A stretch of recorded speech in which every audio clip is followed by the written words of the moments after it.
This is big breaking news. U.S. military intelligence aircraft have been deployed, and also over 10,000 troops have been deployed as well too. This is happening right now after negotiations between Trump and the Mexican president, Sheinbaum. So let's get into all the details here really quick, guys. Please just hit that like and hit that subscribe. I'm posting multiple videos every single day, keeping you guys updated on this big urgent news, and it just helps to get these warnings out. I appreciate that. So this is what's going on right now. A U.S. military intelligence aircraft has been spotted doing runs over Mexico. All right, this is one of the first times that we've ever seen this, at least in recent history. Maybe this has happened before, but this is unprecedented. We've never seen this in modern history, having a U.S. Air Force reconnaissance plane that is flying over Baja California, which is the lower end of California, the peninsula there. That's technically in Mexico. All right, we have U.S. Air Force RC-135V signal intelligence platforms flying over this part of Mexico. And this aircraft left from a Foot Air Force base in Nebraska, and it was technically operating within Mexican airspace. And this happened just after Trump had a call with the Mexican president, and she has agreed to send over 10,000 Mexican troops to the border with Mexico as well too. So it seems like these things are correlated. It seems like potentially the U.S. military now has the green light to do operations at least along northern Mexico and along the border. It seems like potentially they've been authorized as well too. Maybe it hasn't been announced, but these aircraft, right after Trump has this call with the Mexican president, these aircraft are now making these flights, and it seems like they could be gathering intelligence on certain targets and certain groups and individuals, international organizations that are operating in these areas, and they could potentially take military action against them, right? There's been talk of this, and they've already been designated, these special designations where the U.S. military could take them out.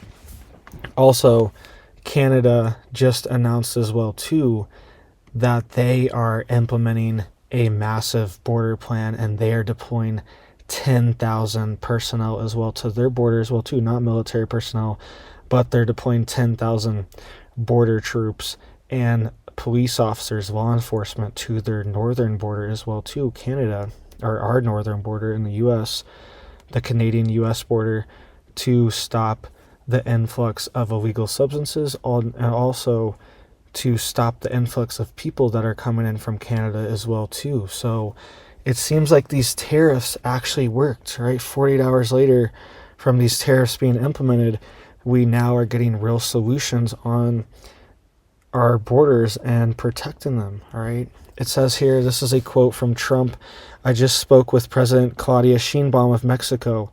It was a very friendly conversation where she agreed to immediately supply 10,000 Mexican soldiers on the border separating Mexico and the United States. These soldiers would be specifically designated to stop the flow of things like fentanyl and illegal migration into the United States," Trump wrote. He also went on to say, quote, "We further agreed to immediately pause the anticipated tariffs for 1 month period, during which we will have negotiations headed by Secretary of State Marco Rubio and Treasury Secretary Scott Bessent, right, and Secretary of Commerce Howard Lutnick, and high-level representatives of Mexico. I look forward to participating in those negotiations with President Sheinbaum, and we attempt to achieve a, quote, deal between our two countries," he added. So Mexico, they were implementing retaliatory tariffs, but I think they realized that it's not going to go the way that they want it, okay? The U.S.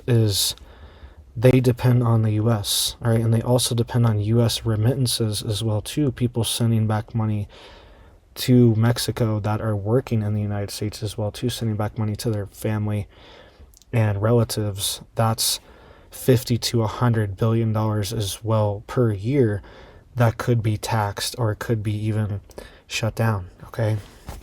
So I think they realized they did not have much leverage in this tariff situation, and it seems like they are folding and they are agreeing to secure the border, which is a good thing. This is what we actually wanted. I think the tariffs were a mechanism to get to this point, and it seems like it's working. All right, it seems like it was part of the negotiation. This is also what Prime Minister Trudeau said of Canada. He said, quote, "I just had a good call with President Trump. Canada is implementing our $1.3 billion border plan, reinforcing the border with new choppers, technology, and personnel, enhance coordination with our American partners, and increase resources to stop the flow of illegal substances." It says nearly 10,000 frontline personnel are and will be working to protect the border. Quote, "In addition, Canada is making new commitments to appoint a fentanyl czar.